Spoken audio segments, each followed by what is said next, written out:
Franck Ferrand sur Europe 1, au cœur de l'histoire. Et c'est un sujet aux limites de l'histoire et de la légende que Franck Ferrand a choisi d'aborder aujourd'hui sur Europe 1. Bonjour Franck. Bonjour Julia, bonjour à tous. Nous avons tous, un jour ou l'autre, rêvé d'Atlantide.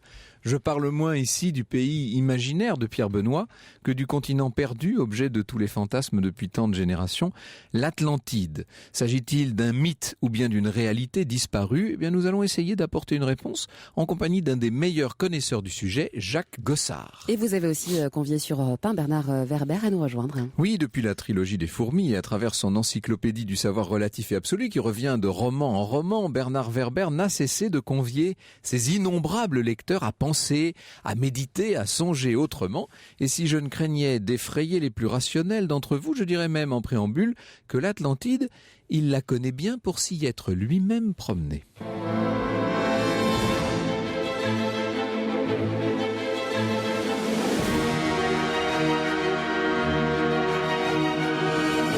De 13h à 14h sur Europe 1, au cœur de l'histoire. Franck Ferrand.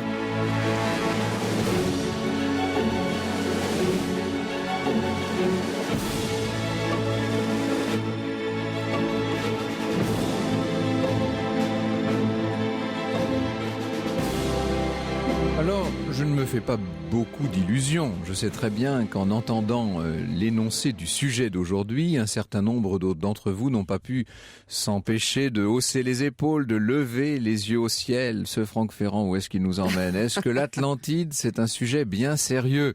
Eh bien, c'est à eux, c'est à vous que je m'adresse maintenant. Essayez de déposer 5 minutes vos petites œillères et essayez de vous laisser gagner par le plaisir de repousser des horizons et de songer à autre chose et surtout de songer autrement.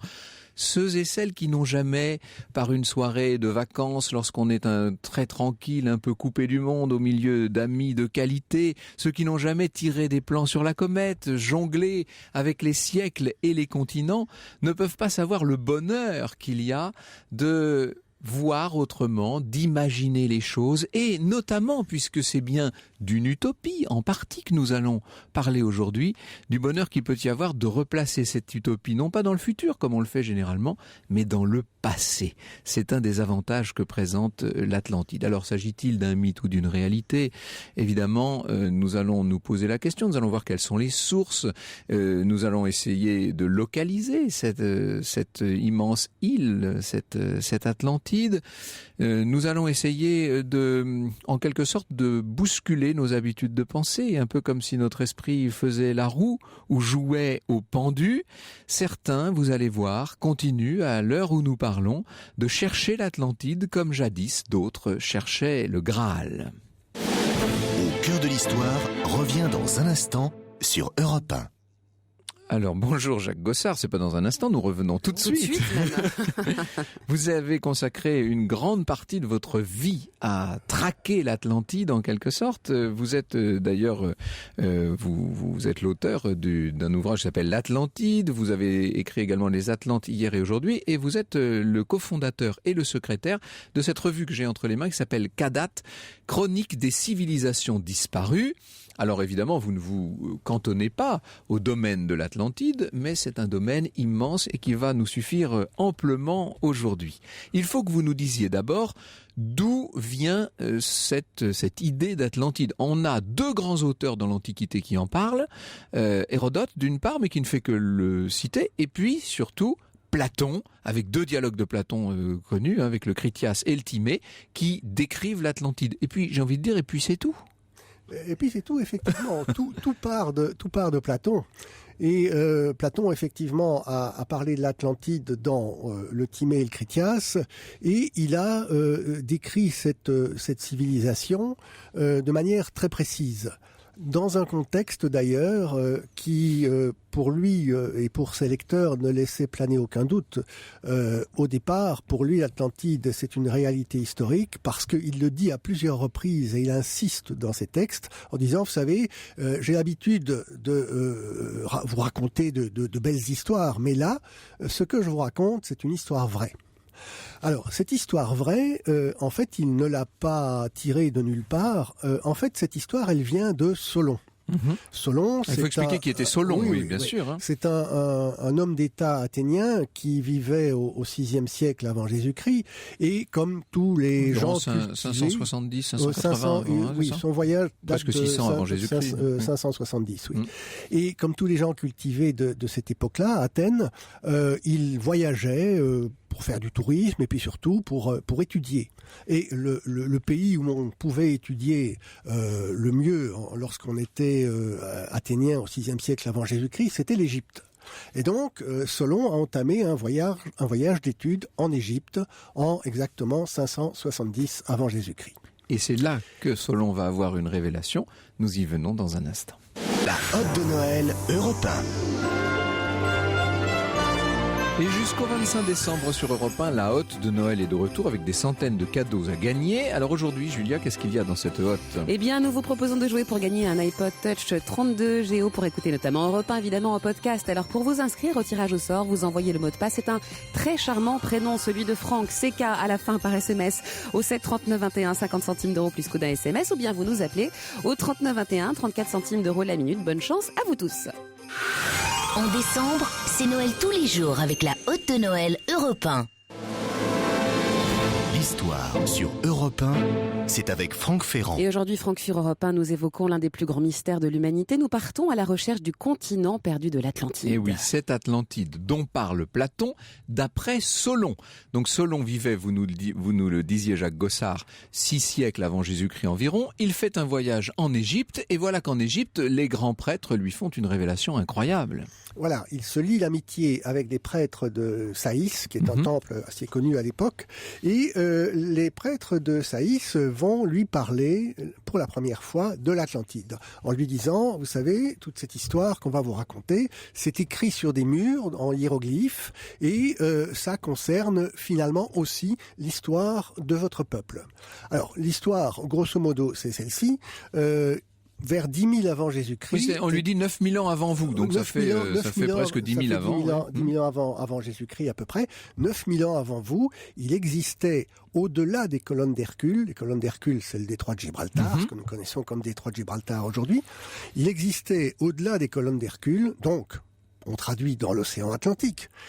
Il existait une grande île, une grande civilisation, et sur cette île... Une île qui était grande comme... Qui était grande comme l'Asie et la Libye réunies. Ouais, l'Asie qu'on connaissait à l'époque. Qu'on connaissait à l'époque, c'est-à-dire finalement c'est l'Afrique du Nord et le Proche-Orient ou l'Asie mineure. Mais c'est pas mal quand même, parce que d'après les estimations, on arrive à peu près à 400 000 km². C'est-à-dire presque la surface de la France. À peu près. Pas très loin. Donc ça fait 1000 km de long sur 400 km de large. Et cette île était divisée en deux parties, une partie qui était une plaine et l'autre partie qui était une montagne, pas très haute mais une montagne quand même. Et puis au milieu de tout ça, il y avait une grande capitale, et dans cette grande capitale régnaient des rois qui avaient une grande puissance. Et il faut dire aussi que ce pays était véritablement un pays de cocagne, parce qu'on y trouvait à peu près tout, ce qu'il fallait pour vivre, avec un climat idéal, avec des richesses naturelles extrêmement importantes. Mais, et Platon insiste là-dessus aussi, dans son récit, il dit qu'une partie des produits était importée. Donc cela suppose des relations commerciales probablement avec le reste du monde, et spécialement avec la Méditerranée.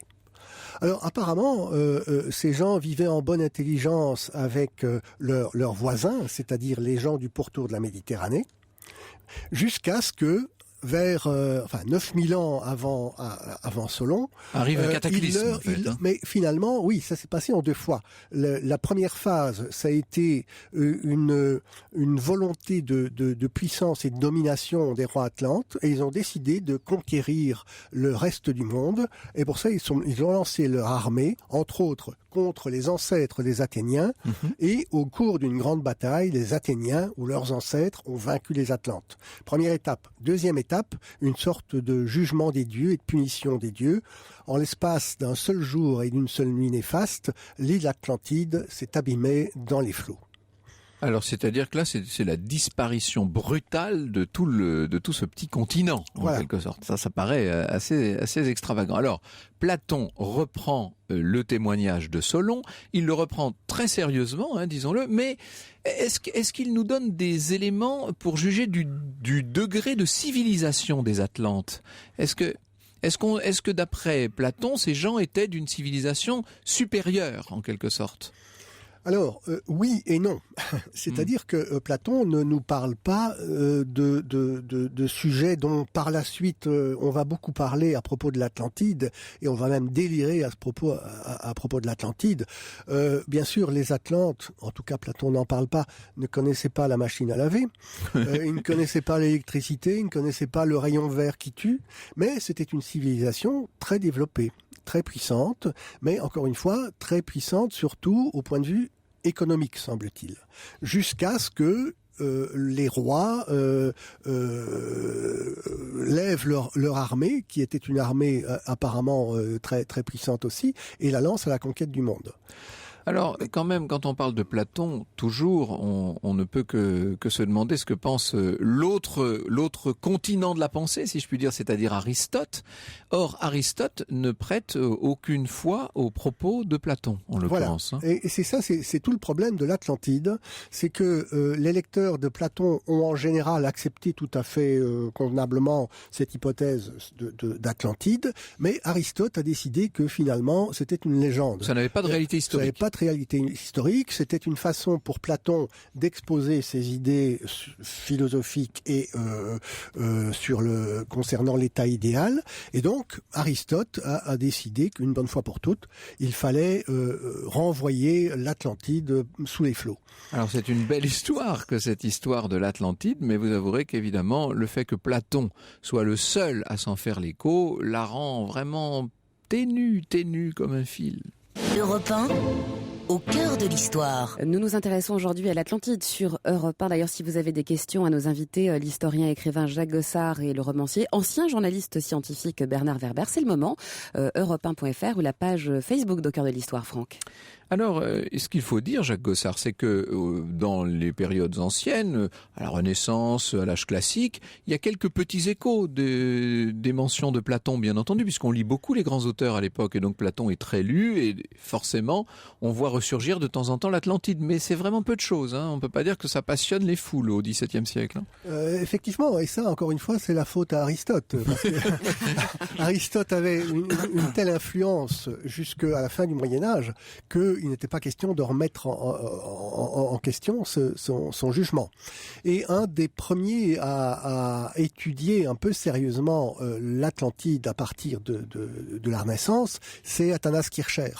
Athanas Kircher, une sorte d'homme universel qui a touché une sorte de Léonard de Vinci allemand. Absolument, oui.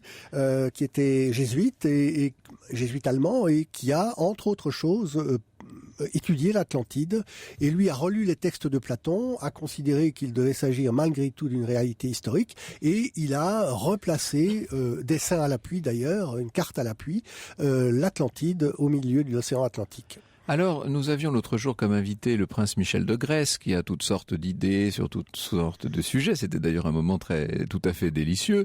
Et il nous a raconté sa rencontre avec le célèbre archéologue Marinatos et sa conviction que l'Atlantide était en fait la civilisation minoenne, la civilisation crétoise. Ça a été, on peut dire que dans la deuxième partie du XXe siècle, c'est la thèse qui a été le plus souvent avancée. Effectivement, oui. Je dirais que c'est la thèse qui a le vent en poupe actuellement. Voilà, c'est ça. Oui. Parmi ceux, en tout cas, qui veulent bien reconnaître une certaine réalité. Réalité au mythe, oui, voilà. Et en France, un des défenseurs de cette théorie a été d'ailleurs le commandant Cousteau. Bien sûr, oui. Alors, en fait, à propos de cette civilisation minoenne, on confond deux choses. Parce que il faut savoir qu'au XVIIe siècle avant notre ère a eu lieu une grande catastrophe qui a affecté l'ensemble de la Méditerranée et plus particulièrement la Méditerranée orientale, c'est l'explosion du volcan de Santorin. Alors Santorin, c'est une petite île totalement volcanique qui d'ailleurs a encore la forme du cratère d'un volcan. Effectivement. Et au départ, jusqu'au XVIIe siècle, c'était une île circulaire. Elle se trouve à environ 100 km au nord de la Crète, et c'était une des bases de la civilisation minoenne, comme d'ailleurs l'île de Crète. Et au XVIIe siècle, on pense que c'est aux alentours de 1600-1640 avant Jésus-Christ, le volcan de Santorin est entré en éruption, une éruption tellement forte que véritablement tout le centre de l'île a explosé, et le nuage de cendres a envahi toute la Méditerranée orientale, et un tsunami assez gigantesque. On estime actuellement qu'il y a eu 3 vagues d'une vingtaine de mètres de hauteur a déferlé sur la Méditerranée orientale et a partiellement détruit les infrastructures de Crète et donc des Minoens. Alors, au départ de ça, on a pu imaginer qu'il devait y avoir une relation entre cette catastrophe, la disparition d'une civilisation extrêmement avancée pour son époque, qui était la civilisation minoenne, et ce mythe de l'Atlantide. C'est vrai que cette civilisation minoenne n'est pas du tout banale. On en parle très peu. Elle ne fait pas partie des programmes scolaires, tout simplement. Elle est un peu le parent pauvre des grandes civilisations d'Europe. Et pourtant, quel degré de raffinement, quelle société pacifiée, unie, brillantissime, disons-le, avec toutes les fresques, on connaît le palais de Knossos, etc. Mais on a oublié tout le reste, si je puis dire. Et on serait tenté de voir dans les Atlantes de Platon peut-être se dessiner les Crétois. Effectivement, ça pourrait. Ça pourrait, parce que, comme vous le disiez, c'est une civilisation qui est extrêmement avancée, elle est en avance sur son temps, disons-le, et c'est une civilisation maritime et commerciale. Et oui.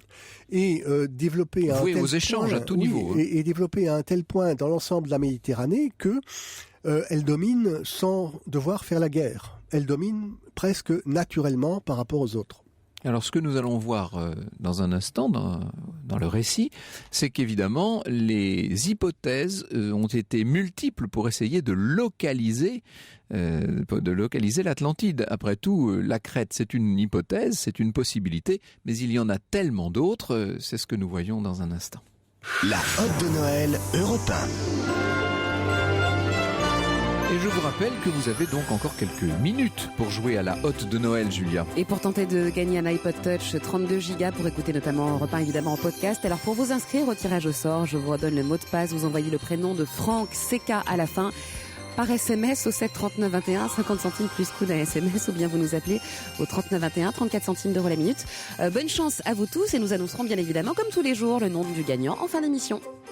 Au cœur de l'histoire sur Europe 1, le récit de Franck Ferrand. Un récit de Franck qui revient maintenant sur Europe 1 sur les différentes hypothèses pour tenter de localiser l'Atlantide. Mais oui, au fil des siècles, on a voulu placer l'Atlantide un peu partout, jusqu'en Afrique du Sud, dans le Caucase, au Spitzberg, figurez-vous, et même en Océanie, en Afrique du Nord aussi. C'était la thèse de Berliou en 1874. Vous savez que c'est elle qui va inspirer au grand romancier Pierre Benoît son Atlantide dans le Hogar. Vous savez, ce magnifique roman qui d'ailleurs est devenu par la suite, sous la houlette de Pabst, un magnifique film.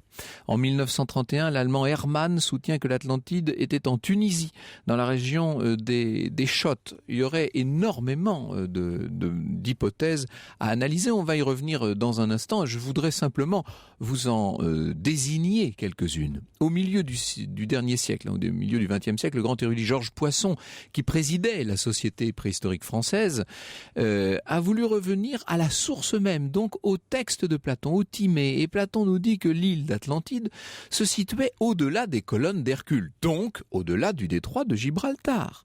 Alors voyons à Gibraltar. Monsieur Poisson rappelait qu'en 1898, lors de la pose d'un câble sous-marin entre Brest et Cap Cod, un grappin avait rencontré au nord des Açores, par 47 degrés de latitude nord et 29 degrés 40 de latitude ouest, de petites esquilles minérales en lave vitreuse qui n'avaient pu se consolider sous cette forme que sous la pression atmosphérique, qui donc avait dû connaître à d'autres époques le plein air. Ce qui veut dire que, au nord des Açores, une île s'est effondrée et qu'elle s'est effondrée dans des périodes relativement récentes. Selon Georges Poisson, entre 18 500 et 6 500 avant notre ère. Ah ça tomberait bien pour nous, puisque je vous rappelle que si l'on en croit Platon, donc Solon, toute cette histoire, ce moment où l'Atlantide s'est abîmée dans les flots remonterait à environ 9600 ans. Beaucoup plus près de nous, un géologue français, Jacques Collina-Girard, spécialiste de morphologie marine et passionné de plongée, a découvert que dans la région même de Gibraltar, il s'est produit, à l'époque dont parle Platon, des événements qui pourraient coïncider avec le mythe de l'Atlantide. Le niveau de la mer a monté de 13 mètres en 20 000 ans, prouve-t-il. On est à l'ouest de Gibraltar, l'archipel est dominé par une île de 14 km de long sur 5 km de large, l'île de Spartel, c'est le nom du banc de haut fond qui se trouve à cet endroit. Il faut reconnaître que qu'une île se trouve si près de la surface de l'eau dans une région qui correspond si bien à celle décrite par Platon, c'est assez troublant. Sauf que, nous dit un journaliste italien, il s'appelle Sergio Frao, sauf que du temps de Platon, ce qu'on désignait par le terme de colonne d'Hercule n'était probablement pas le détroit de Gibraltar. Ce seront, dit-il, les Romains qui ont pris l'habitude de dénommer ainsi le détroit de Gibraltar. Du temps de Platon, c'était plutôt la façon de désigner la Sicile. Ah, mais alors dans ce cas, l'Atlantide pourrait être tout simplement la Sardaigne, d'où proviendraient du reste les fondateurs de la civilisation étrusque. Ah, une civilisation étrusque, civilisation suffisamment développée, tout pont coupé avec d'autres grands groupes humains pour qu'on puisse penser qu'effectivement elle se confondrait dans des périodes beaucoup plus reculées avec ceux que nous appelons les Atlantes. Je passe sur d'autres découvertes et sur certaines pseudo-découvertes plus récentes encore, au large de Chypre par exemple, des découvertes qui ont été, semble-t-il, invalidées scientifiquement. On verra tout à l'heure avec Jacques Gossard ce qu'il faut en penser. Je passe aussi sur l'hypothèse qui a voulu identifier les Atlantes à l'homme de Cro-Magnon, qui vivait, vous savez, en Europe occidentale il y a 12 000 ans. Non que cette hypothèse soit spécialement farfelue, elle correspond en effet plutôt avec la datation de Platon, mais elle n'apporte rien sur ce qui nous intéresse en l'occurrence, c'est-à-dire l'identification de l'endroit, de l'île elle-même. Plus intéressant me paraît le travail effectué il y a une 60aine d'années par un pasteur allemand, Jürgen Spanut. Et il avait été frappé, lui, par par les circonstances décrites par Platon. En effet, on l'a dit très rapidement tout à l'heure, mais Platon se sert de l'exemple des Atlantes pour stigmatiser les noblesses de l'Athènes de son époque et d'un certain nombre de cités qu'il compare aux anciens Athéniens qui s'étaient battus contre l'invasion des Atlantes et qui avaient eu le dessus sur les Atlantes. Pour Platon, cette civilisation, donc ces Atlantes, avaient envahi tout le sud de l'Europe et le nord de l'Afrique, sauf Athènes donc. Spanut a cherché si une telle invasion pouvait trouver un certain nombre de confirmations archéologiques aux alentours de 9600 avant notre ère, évidemment. Sauf que pour que ça se confirme, il faut que des États grecs existent et qu'Athènes elle-même existe. Il faut qu'existe un royaume égyptien. Il faut que le travail du cuivre, celui de l'étain, etc. soit assez avancé si l'on veut coller avec le texte de Platon. Et tout ça situerait l'invasion des Atlantes non pas en 10 000 avant notre ère, mais plutôt, on va dire, entre 2000 et 1000 avant Jésus-Christ. Ce qui veut dire que Platon, sur la datation, quand je dis Platon, peut-être Solon avant lui, sur la datation, avait commis une erreur. Après tout, si Solon n'avait pas été capable de traduire correctement ce que lui avaient dit les grands prêtres égyptiens. Partant de cette certitude d'une erreur de datation, notre pasteur allemand s'est mis à chercher des traces d'une invasion massive au 2e millénaire. Et évidemment, ces traces, il n'a pas eu grand mal à les trouver. Essentiellement en Égypte d'ailleurs, à Karnak et à Medinet Abou. Il n'y est question que d'envahisseurs venus du pays de l'obscurité, entendez peut-être le nord de l'Europe, des peuples envahisseurs qui vont laisser dans l'histoire le nom de peuples de la mer. Ce sont eux qui ont déferlé sur tout le bassin méditerranéen aux alentours de l'an 1200 avant Jésus-Christ. J'ai eu l'occasion de vous en parler à l'occasion d'émissions sur des sujets très différents. Les Phrygiens, leurs ancêtres, détruisent l'empire hittite, c'est la chute d'Atoussa. Les Philistins viennent disputer aux Hébreux le contrôle de la Palestine. En même temps, l'Égypte du Nouvel Empire doit faire face à une invasion considérable. Et puis, bien entendu, c'est le basculement de toute la civilisation archaïque de la Grèce. Ainsi donc, les peuples de la mer pourraient être les Atlantes. Le problème avec Spanut, c'est qu'il a voulu aller plus loin, il a essayé de les identifier. Vous savez, ça n'ôte rien au mérite de cet homme qui, par sa persévérance, a réussi à identifier l'origine des peuples de la mer, mais en définitive, on n'est pas beaucoup plus avancé sur la localisation de l'Atlantide ancienne. Est-ce qu'il faut situer l'Atlantide carrément en mer du Nord, puisqu'on pense que ces peuples de la mer descendaient du nord de l'Europe? Est-ce qu'il faut la situer, comme nous le disions tout à l'heure, dans la mer Égée, du côté de Santorin? Ce n'est peut-être pas l'un ou l'autre. Si l'on s'en tenait à l'hypothèse des peuples de la mer, ce serait l'un et l'autre. Ce qui signifierait qu'en l'occurrence, ce que nous décrit Platon, ce serait ce qu'un événement historique relativement ancien pour lui avait laissé comme imprégnation dans la mémoire des hommes. Dans un instant, en compagnie de Jacques Gossard et de Bernard Werber, nous voyons ce qu'il faut penser de cette dernière hypothèse. Franck Ferrand sur Europe 1. Mythe ou réalité disparue, l'Atlantide fait réagir énormément nos auditeurs, Franck. Oui, alors évidemment, vous parlez de l'Atlantide et aussitôt vous avez toutes sortes d'auditeurs qui veulent entendre parler d'autres mythes, d'autres énigmes et de choses étonnantes. Je vais essayer de m'en tenir aujourd'hui à l'Atlantide, mais je vous promets qu'on traitera d'autres mystères dans l'avenir, bien entendu. On peut dire que c'est Fabienne qui met tout le monde d'accord en disant merci d'avoir invité Bernard Werber. Moi, je ne hausse pas les épaules. Quelle merveille de pouvoir encore voyager et faire vivre notre imaginaire grâce à des auteurs comme lui. Bonjour Bernard Werber. Bonjour. Vous allez effectivement nous faire rêver dans un instant, puisque vous, les Atlantes, vous les avez rencontrés. Mais avant, j'aimerais qu'on revienne sur la localisation. Dit comme ça peut paraître bizarre. C'est un teasing. Sur la localisation avec Jacques Gossard. L'hypothèse nordique d'Heligoland, l'hypothèse de Spanhout, elle a un peu de plomb dans l'aile aussi aujourd'hui, disons-le. Oui, effectivement, elle a eu son heure de gloire et Spanhout est allé très loin, je dirais, dans sa recherche. Il a même entrepris des fouilles sous-marines. Il a retrouvé effectivement des vestiges au large de Heligoland. Malheureusement, il a dû interrompre ses recherches. Donc on est très au nord de l'Europe, là. On est au Danemark, au large du Danemark. Mais il a dû interrompre ses recherches faute de moyens. Bon, parce que les recherches sous-marines, ça coûte très très cher. C'est d'ailleurs le gros problème de l'Atlantide, c'est que si on veut retrouver quelque chose, il faut plonger, et plonger, ça coûte cher. Et voilà, oui. Et non seulement il faut plonger pour retrouver des vestiges anthropiques, c'est-à-dire des traces d'occupation humaine sur un certain nombre de sites qui auraient pu être engloutis par les flots, mais il faut tout simplement trouver des reliefs qui pourraient justifier, qui pourraient avoir été autrefois une île. C'est ça aussi la question. Alors vous avez dans votre ouvrage que je cite à nouveau, qui est passionnant, ça s'appelle l'Atlantide chez Dervy, vous avez une idée assez intéressante concernant les Canaries. Il faut que vous nous expliquiez ce qui se passe de ce côté. Les Canaries, a priori pour la plupart de nos auditeurs, c'est une destination touristique. Mais ça n'est pas que ça, en vérité. Effectivement. Bon, alors il faut distinguer deux choses. L'emplacement de l'Atlantide, ce serait plutôt du côté des Açores. Bon, on peut imaginer, là on retrouve un relief sous-marin qui peut s'apparenter à une île effondrée. Mais aux Canaries, on retrouve non pas des vestiges de l'Atlantide, on a retrouvé peut-être les survivants de l'Atlantide, des survivants des Atlantes, les derniers Atlantes en quelque sorte. En fait, il faut savoir que jusqu'au début du XVIe siècle, fin du XVe, début du XVIe, les Canaries étaient complètement isolées et elles n'ont été découvertes officiellement qu'au tout début du XVIe siècle, par des Français d'ailleurs. Et ce qui est intéressant, ce que vous nous montrez, c'est qu'elles sont isolées non seulement du continent, mais elles sont isolées entre elles. C'est-à-dire les îles de l'archipel n'avaient aucune communication, au point même de développer des langues différentes. C'est assez étonnant. Effectivement.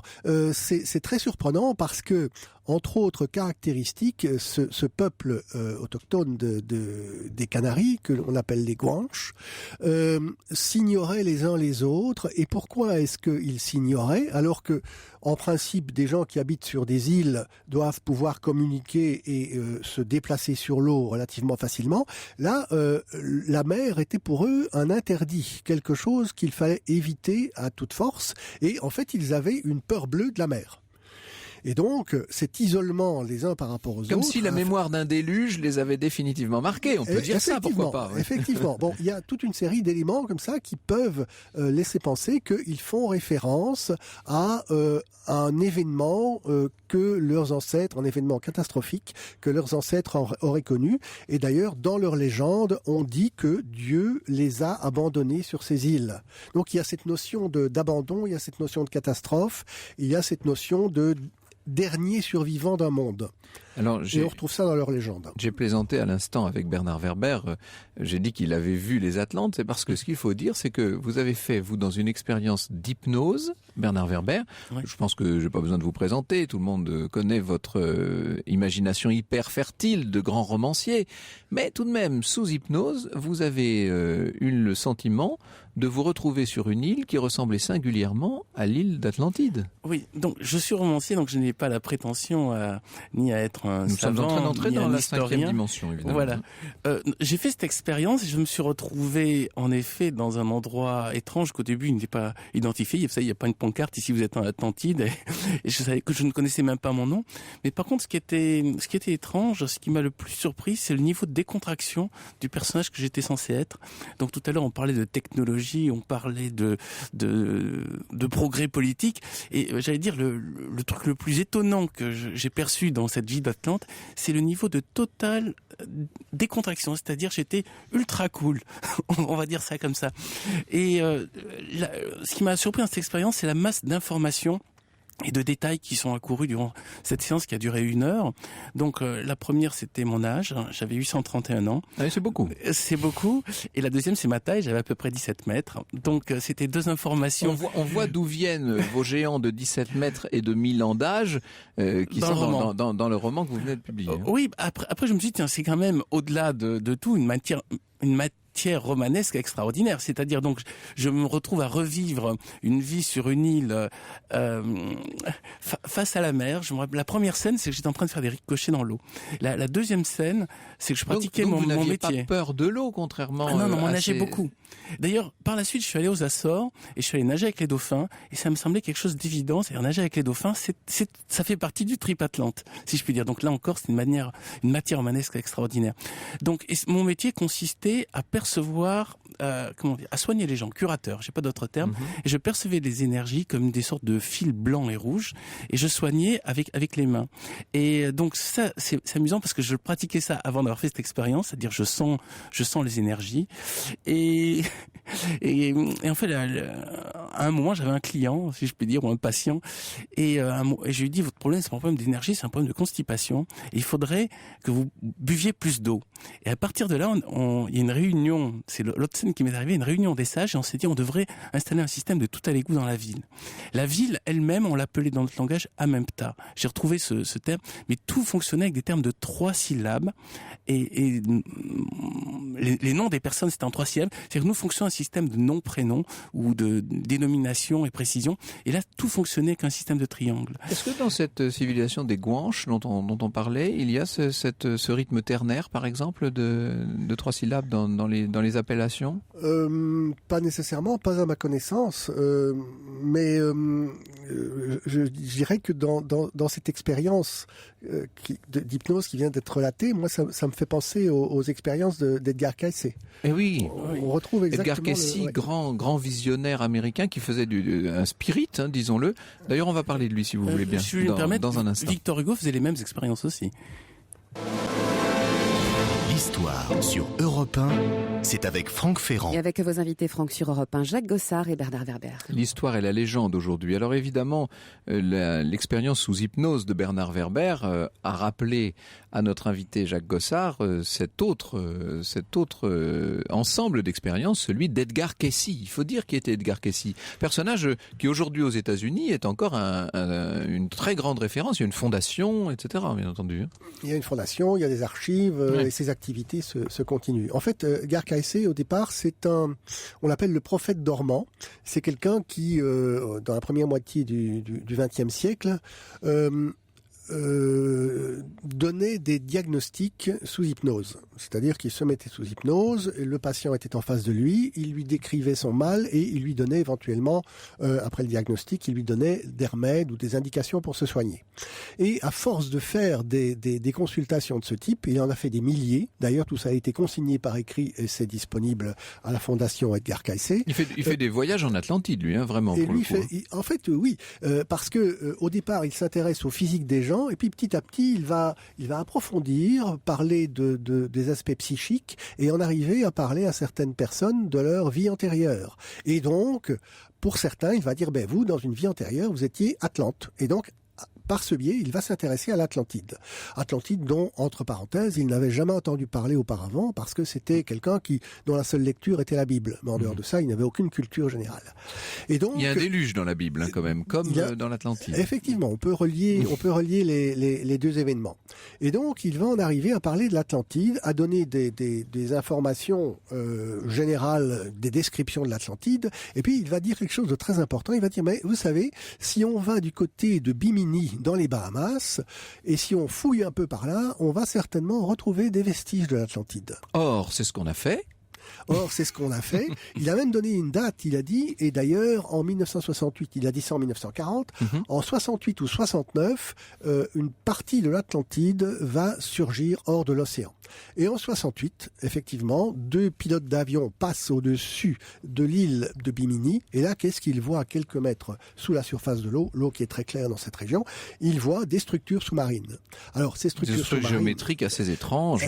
Effectivement, on les a examinées, on a organisé des plongées, et on est allé voir ça de plus près. En fait, ce sont des structures mégalithiques qui sont constituées de longues murailles d'à peu près 80 mètres de long, et il y a là donc toute une série de murailles qui sont reliées entre elles, qui se trouvent pas très profondément, à 6-7 mètres de profondeur, et certains ont parlé évidemment de port de l'Atlantide, partant du principe que les Bahamas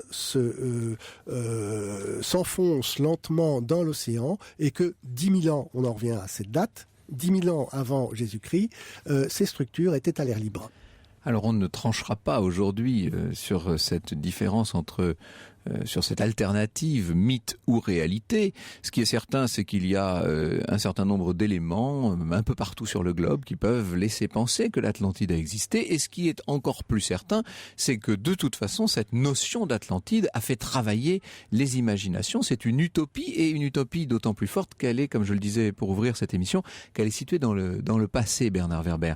Et vous, travaillant sur cette utopie, vous avez eu l'idée d'une succession d'humanités, en quelque sorte. Une première humanité de géants, c'est le père de votre héros qui découvre un squelette en Antarctique qui fait 17 mètres de long, donc une sorte de géant, et puis une deuxième humanité qui serait la nôtre, en attendant une troisième qui serait peuplée, alors là, cette fois de Lilliputiens. De tout petit, oui. Oui, donc après ce travail d'hypnose, je dois préciser une chose, je n'ai pas souhaité aller en Atlantide. C'est-à-dire, je me suis retrouvé dans un endroit que je n'arrivais pas du tout à identifier. C'est après que j'ai fini par comprendre que j'étais en Atlantide.